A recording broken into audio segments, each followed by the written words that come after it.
A memorable event has immediately followed the World Series every year since 1943. It's the production of a World Series highlight film, which is commissioned each year by Major League Baseball. In the past, these films have been kind of hard to find, but now a limited number are being made available. The World Series films have an interesting history. They've been in color since 1959, and since 1982, they haven't been on film at all, but videotape productions.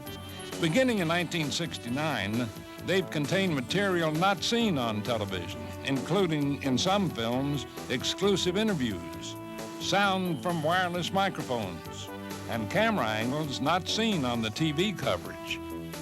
Since all the videos being released are of classic World Series, you may have a tough time deciding which ones to watch first. But for right now, get comfortable and relax, because you're about to watch America's premier sporting event, the World Series.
Milwaukee and all of Wisconsin are on the move.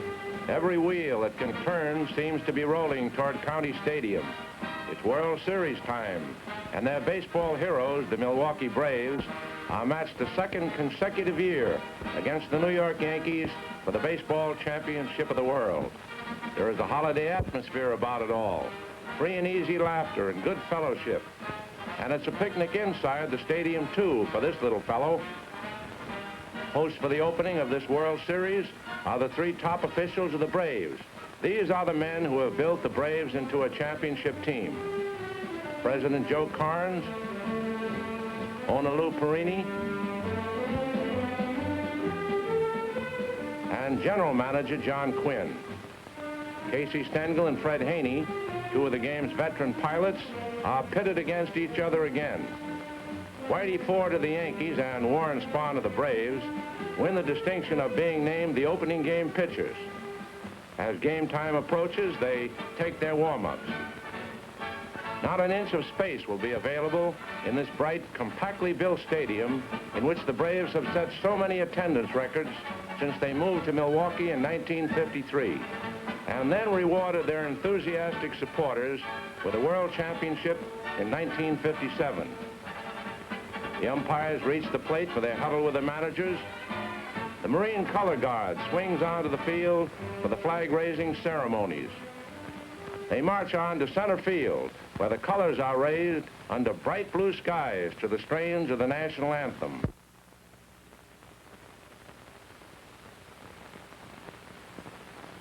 There's a roar from the crowd. The Braves take the field. Spahn takes his final warm-up. Hank Bauer steps to the plate, and the 1958 World Series is on.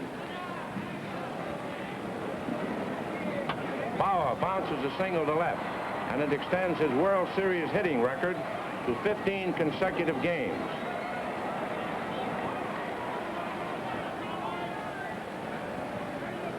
It's a scoreless duel for Spahn and Ford through the first 3 innings.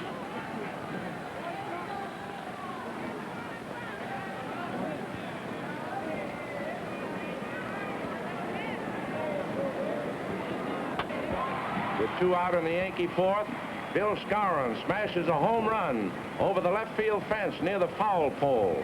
and the Yankees lead 1-0.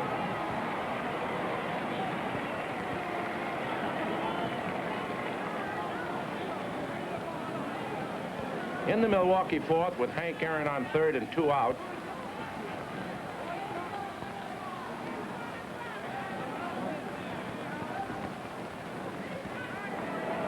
Crandall lines a single over short, and Aaron trots home with a tying run. Andy Papko keeps the rally alive with a hit through the center, moving Crandall to second base.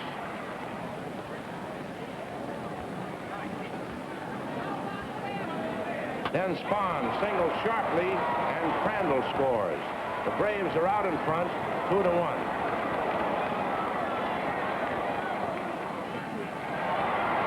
After retiring the first man in the fifth, Spahn walks forward.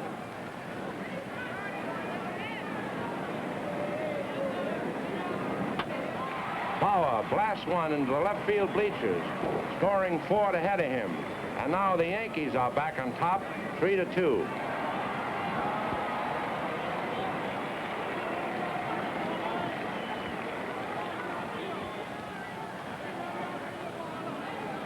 Eddie Matthews starts the Braves' eighth with a walk.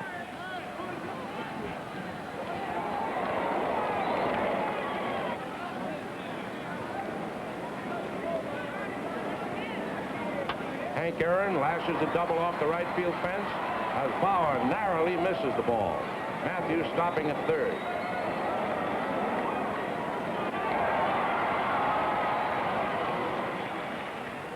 Manager Stengel comes to the mound and decides that's enough for Whitey Ford.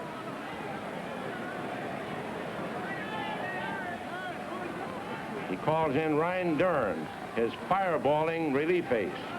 The big right-hander fanned 87 in 75 2/3 innings during the regular season.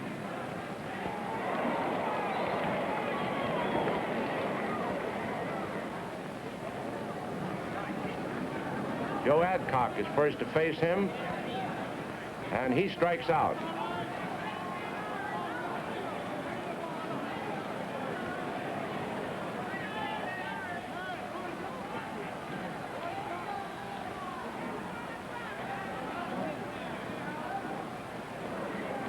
Covington lifts a fly ball to left center, on which Mickey Mantle makes a fine running catch. It goes for a sacrifice when Matthews dashes home with a run that ties the score 3-3. The deadlock continues into the Milwaukee 10th when Adcock drills a single to center.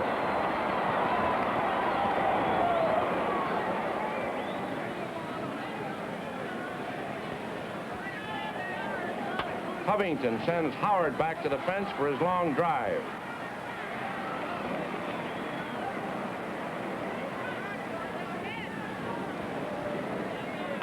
But Crandall revives Milwaukee hopes with a bouncing hit to center that moves Adcock to second. It brings up Billy Bruton. Billy works the count to 1-1. And then whistles a line to right center. That's a hit all the way. And Adcock scores the run that gives the Braves a 4-3 victory. Bruton and Adcock are mobbed by the jubilant Braves. But just as big a factor in the victory was the steady clutch pitching of Spahn.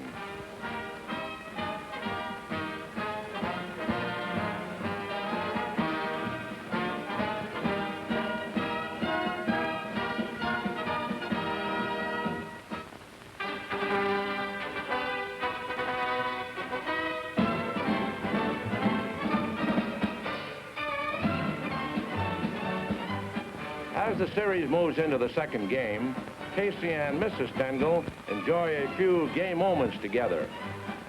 An early arrival is Earl Hilligan of the American League staff. Hilligan has directed the League Service Bureau since 1942. There is also quite a representation of National League managers. Eddie Sawyer, who has returned for a second term as pilot of the Yankees, talks shop with Mayo Smith, his predecessor, who will manage Cincinnati. A freshman in the managerial ranks is Solly Hemus, newly signed by the St. Louis Cardinals. The Yankee coaching staff gets together in the dugout. On the opposite side of the field, the coaching corps of the Braves has a huddle too.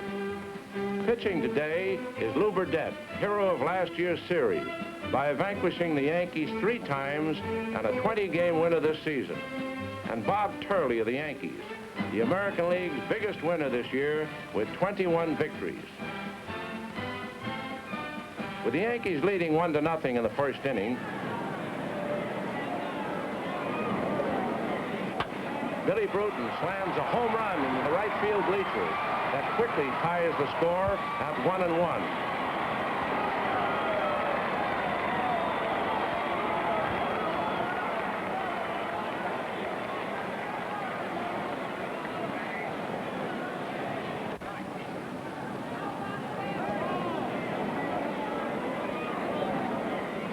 Red Shandine blinds a double down the right field line.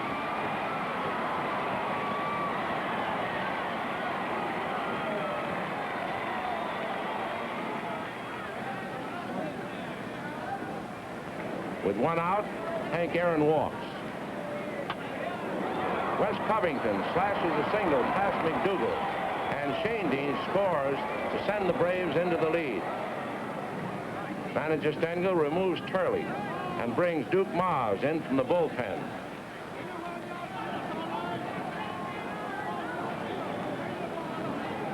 After 2 out, Del Crandall draws a walk to load the bases. The rally rolls again when Johnny Logan singles to left, scoring Aaron and Covington.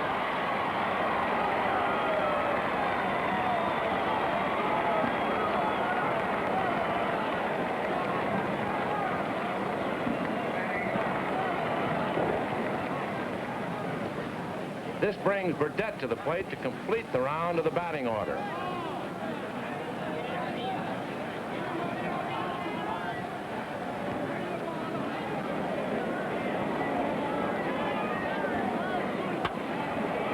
The Milwaukee pitcher pulls a long drive to left center.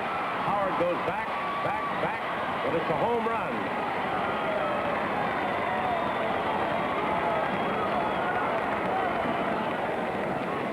And Logan score ahead of Burdett, who gets a boisterous welcome from his teammates. 7 runs scored on a 5-hit outburst, and the Braves are leading 7-1. The Braves keep padding their margin and are leading 13-2 going into the 9th.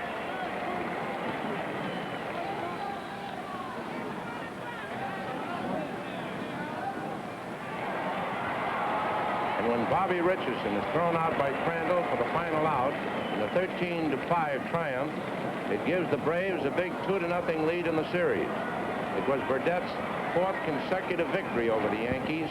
Milwaukee's 7-run explosion was the biggest first inning in series history.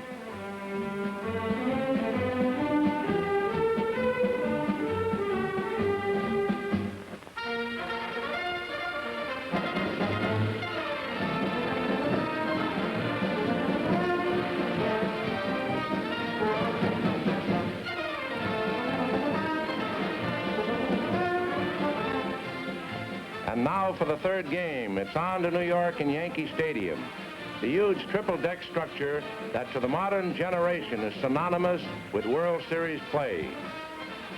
The followers of the Bombers are a cross-cut of every income group in New York's teeming millions.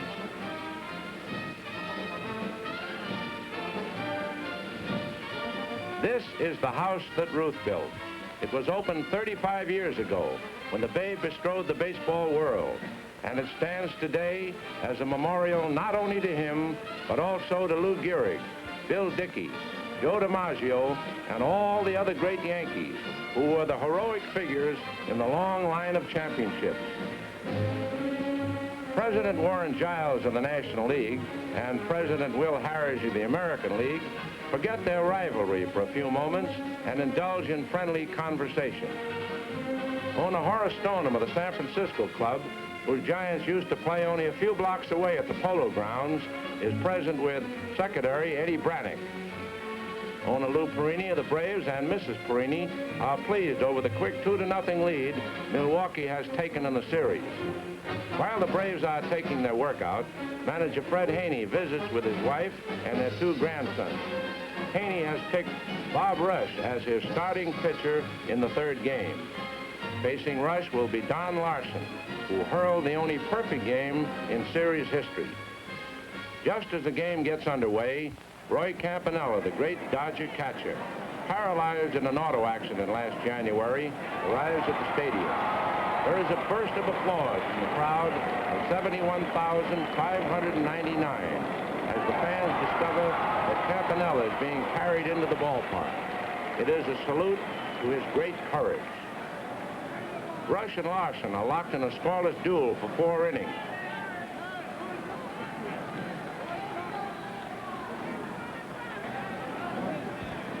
But in the Yankee 5th, Norm Sebring leads off with a walk. Rush retires the next 2 with Shane Deans making a sparkling play to throw out Bill Skowron.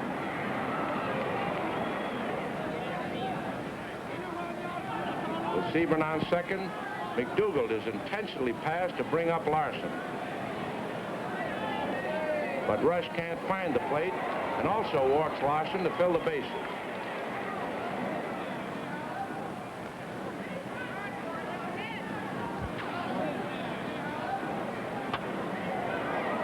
Bauer then squibs a looping fly toward right field, and it falls for a hit as Hank Aaron narrowly misses the catch. Sebring and McDougald score, and the Yankees lead 2-0.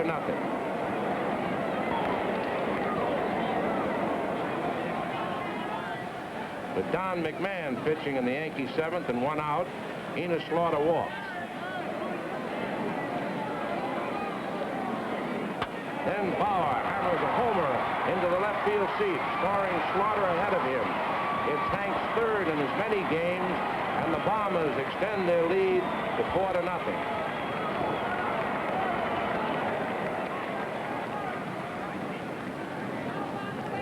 Ryan Duran takes over for Larson in the 8th, since Don was tiring.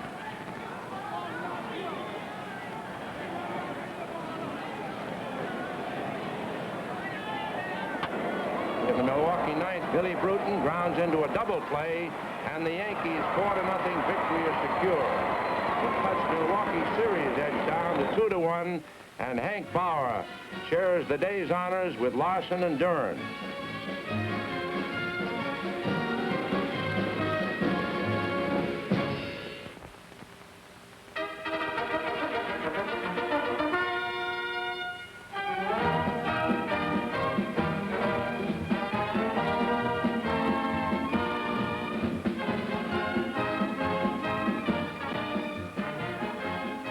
Bauer, who drove in all the Yankees' 4 runs in yesterday's shutout victory, makes an early search of the bat rack. Earl Gillespie, radio voice of the Braves, and Don Davidson, the hard-working and efficient public relations director of the National League champions, talked with manager Haney. Cheering for the Braves will be Dave Grody, manager of the National League Service Bureau, and Fred Flagg, assistant secretary-treasurer under Giles. Here are 3 National League hurlers who won 20 games or more this year. Lou Burdette with an even 20. Bob Friend of the Pittsburgh Pirates with 22 wins. And Warren Spahn also with 22 victories. This game will be a rematch between 2 great southpaws, Warren Spahn and Whitey Ford, principals in the opening battle.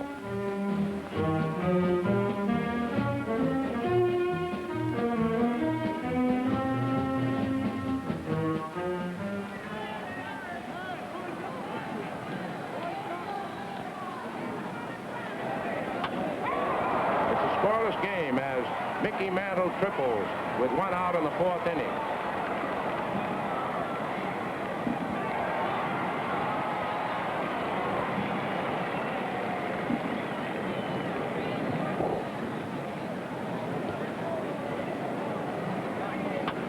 Spahn tosses out Bill Skowron, holding Mantle at 3rd.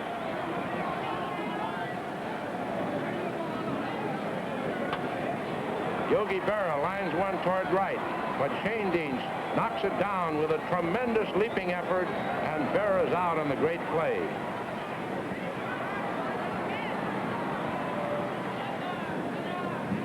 There's still no score when Shane Deans leads off in Milwaukee's sixth.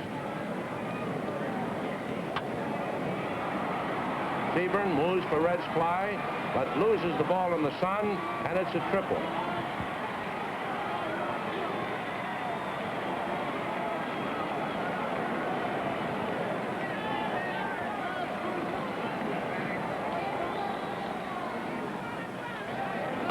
Kubek fails to stop Logan's grounder, and Shane Deans comes home.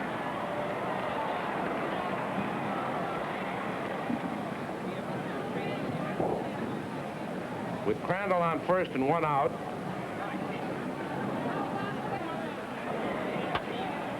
Andy Pafko doubles to right in the Braves' seventh.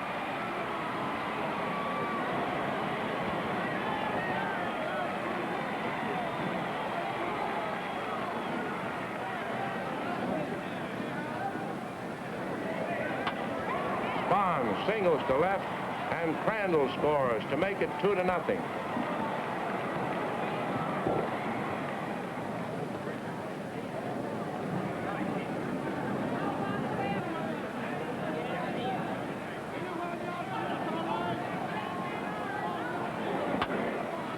Opening Milwaukee's eighth, Logan lifts a fly to left, but the sun's glare is too much for Seaburn. It's a ground rule double, and the ball bounces into the stands.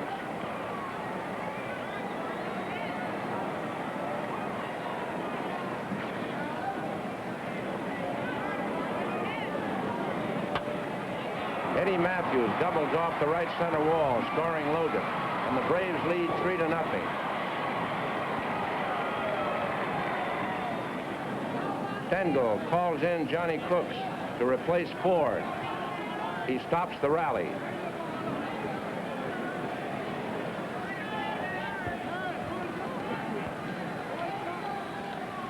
Spawn makes Seaburn his seventh strikeout victim as he grimly protects his lead in the eighth.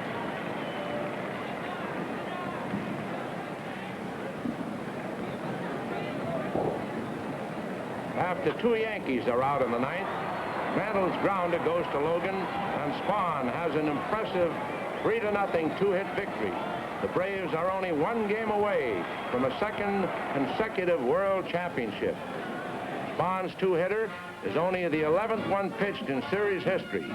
Only Mantle progressed past first, and Hank Bauer's record 17-game hitting streak comes to an end on this sad day for the American League champion.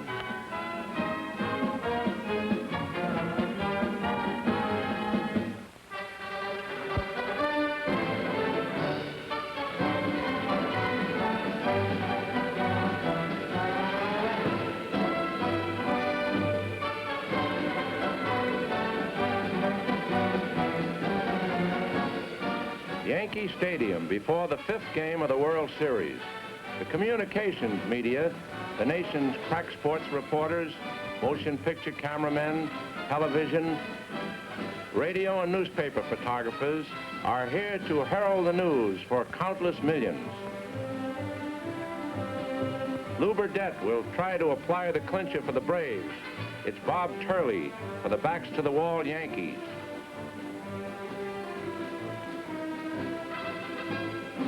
Gil McDougall leads off for the Yankees in their third.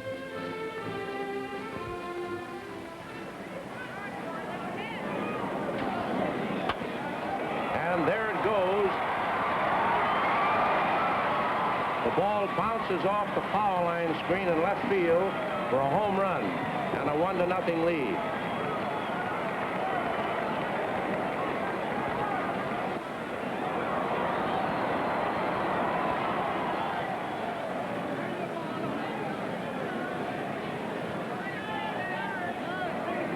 Billy Bruton launches the Milwaukee sixth with a bouncing single over short.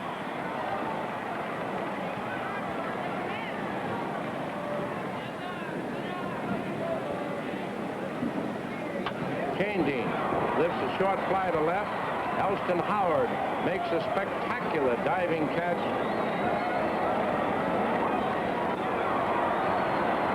And Bruton is doubled at first base.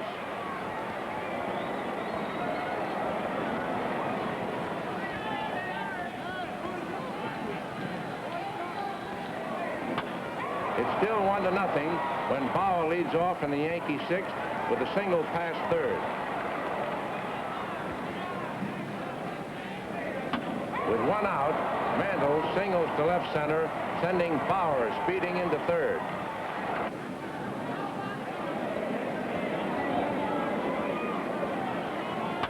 Berra doubles to right, and Bauer scores.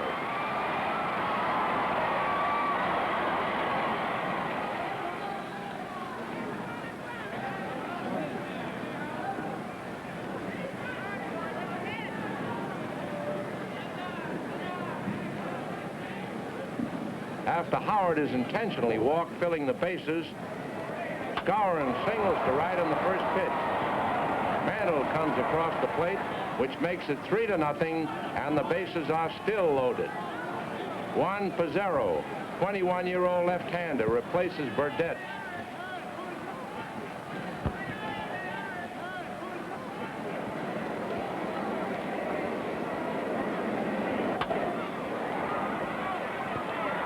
Covington misjudges McDougall's long drive. It falls for a double. Berra and Howard scoring.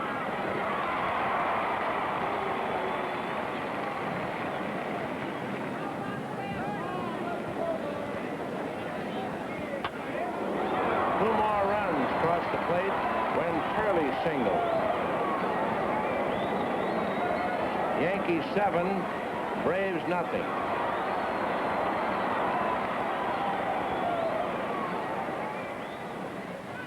Turley is still supreme. He makes Hank Aaron his 10th strikeout victim at the opening of the Braves' ninth. Covington singles off Kubek's glove.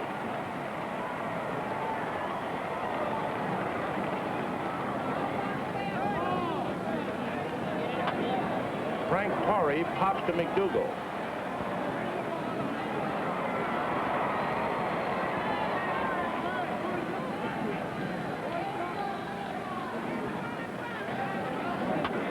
When Crandall hits into a force out, the game is over. Yankees 7, Braves nothing.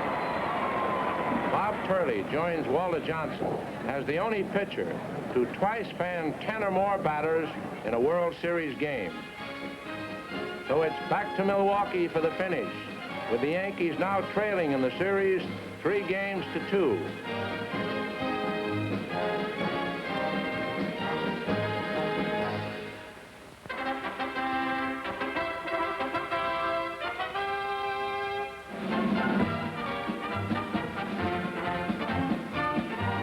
Game number 6, 8th day of October.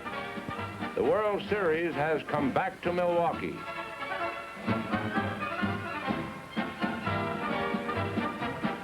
Joe Cronin, Vice President and General Manager of the Boston Red Sox, and John McHale, General Manager of the Detroit Tigers, managed to talk a little baseball before game time.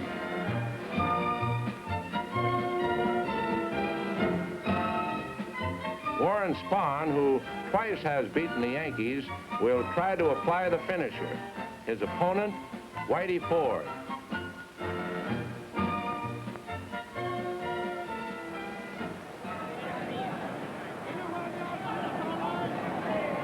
With the score deadlocked, 1-1, and 1 out in the Braves' second, Covington hits a low liner to center. Mickey Mantle moves in for the catch, and it's ruled a single by the umpire.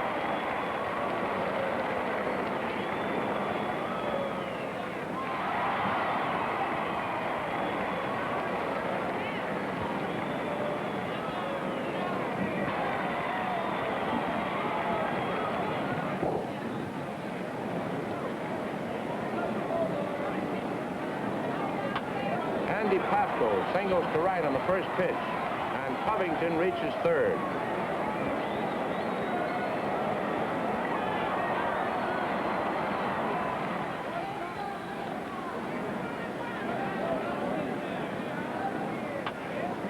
On another first pitch, Bond drives a single to center. Covington scores, and the Braves have a 2-1 lead.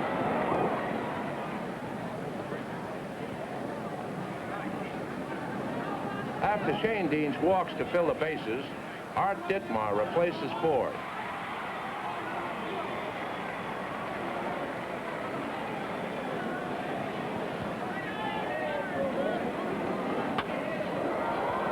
Logan sends a short fly to Howard for the second out. And the outfielder's throw gets Pafko at the plate for a double play.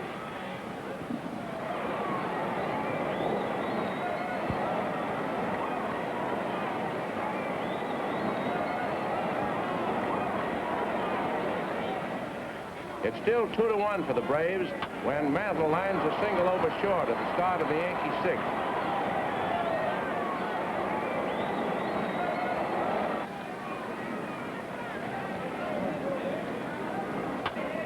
Howard singles. Billy Bruton fumbles, and Mantle speeds into third base.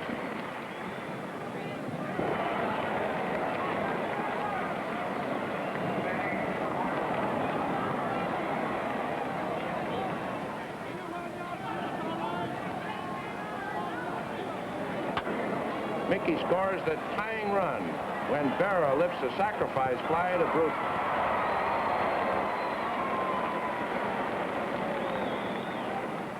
Ryan Dern is the Yankee pitcher in the sixth. After Covington singles, Dern makes Bruton his third strikeout victim of the inning. It's still 2-2 as New York comes up in the 10th. McDougald leads off.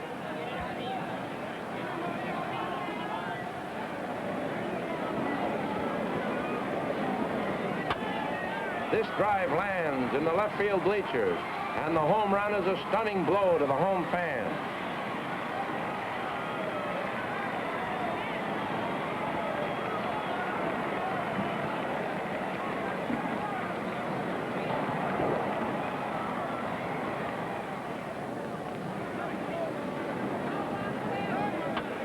With 2 out, Howard singles.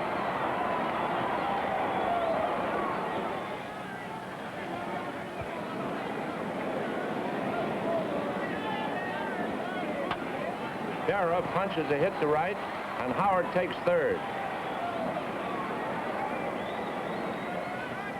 That's going to be all for Spahn.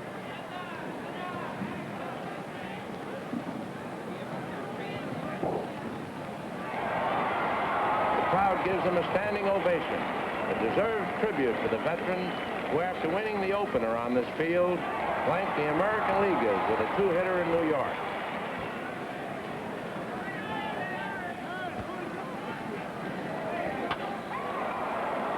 Cowron greets Don McMahon with a single, and Howard scores. The Yankees lead 4-2.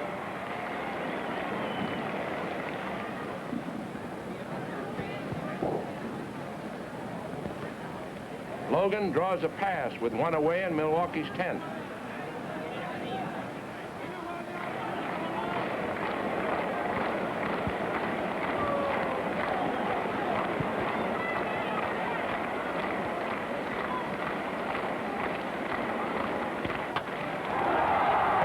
Singles to left, and Logan comes home.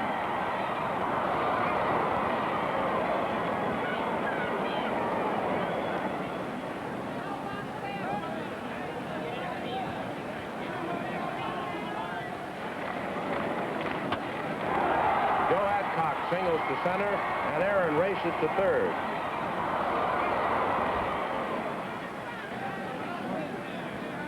It's the end of the line for Duran, as Stengel calls for Turley to save the game, and Haney sends Frank Torrey to the plate for Crandall.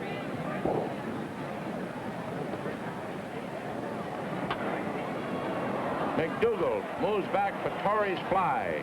The Yankees win 4-3, and this series is all tied up 3-3. Ryan Dern has won his first World Series game, a remarkable relief job in which he fanned 8 in 4 2/3 innings.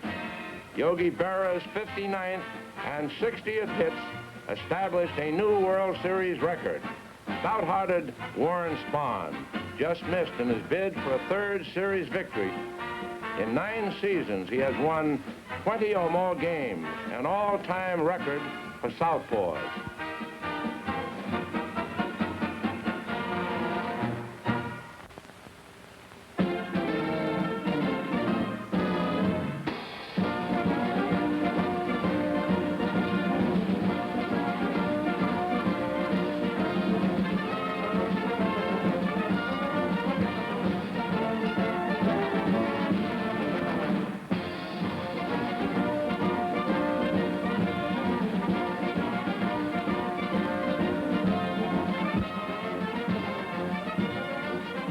This is the place, Milwaukee, and this is the day. Top men of the Yankees, co-owners Dan Topping and Del Webb, general manager George Weiss, and field boss Casey Stengel are the men behind the club's championship dynasty. Mel Allen, the nationally famous radio and television sports expert from New York, visits with Mickey Mantle.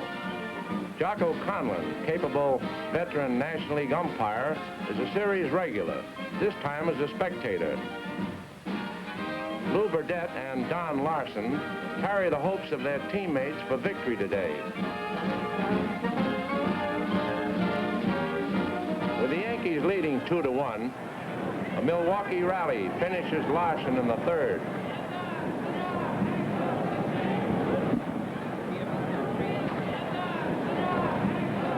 Turley comes in.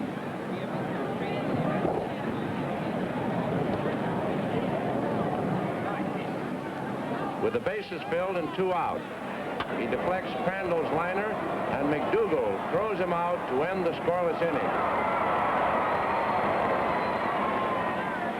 Turley protects the New York 2-1 lead into the 6th.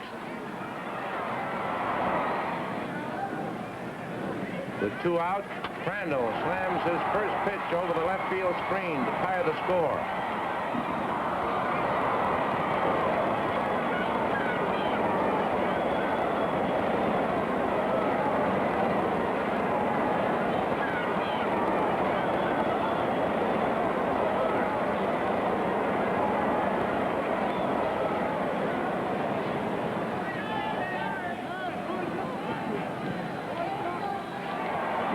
Takes a 3rd strike for the 2nd Yankee out in the 8th.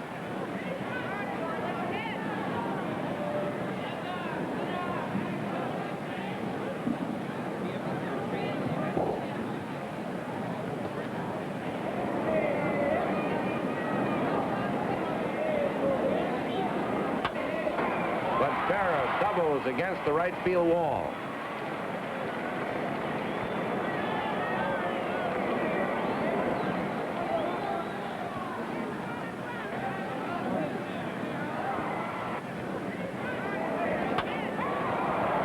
Singles over 2nd, and Berra scores. Yankees 3, Braves 2.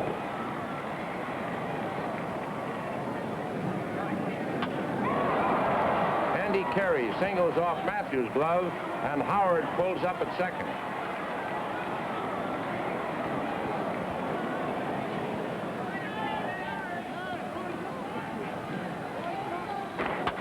There it goes. Skowron smashes the ball deep into the left center bleachers for 3 runs and a 6-2 lead for the Yankees.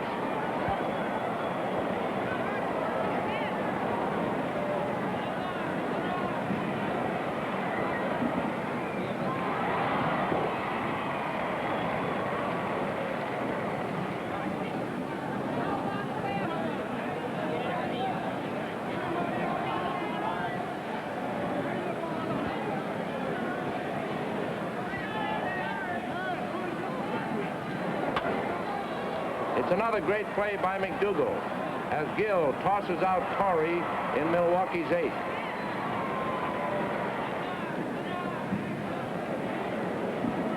The Braves get 2 runners on in the 9th, but the game and the series is over when Mantle takes Shane Dean's fly.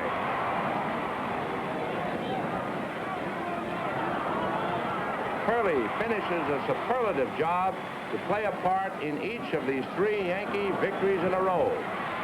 The 6-2 triumph brings the Yankees their 18th title. 7 times Casey Stengel has led the Yankees to baseball's pinnacle. In moments like this, losers put aside the abyss of defeat. 393,909 spectators who were on the scene in Milwaukee and New York for the 7 games gave tribute to baseball. Truly America's national game. We'll be seeing you next year, showing the stirring action and drama that can come only from a World Series.